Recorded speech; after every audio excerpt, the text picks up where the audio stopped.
शादी की तकरीब में पालतू शेर ने मेहमानों पर हमला कर दिया। वीडियो सोशल मीडिया पर वायरल।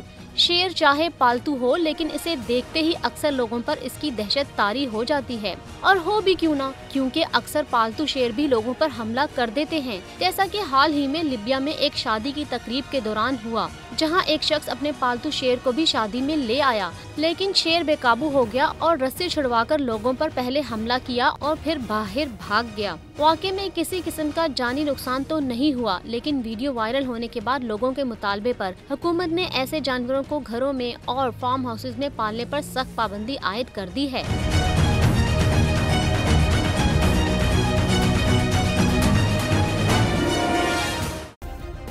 सब्सक्राइब करें और बेल दबाएं ताकि कोई खबर रह न जाए।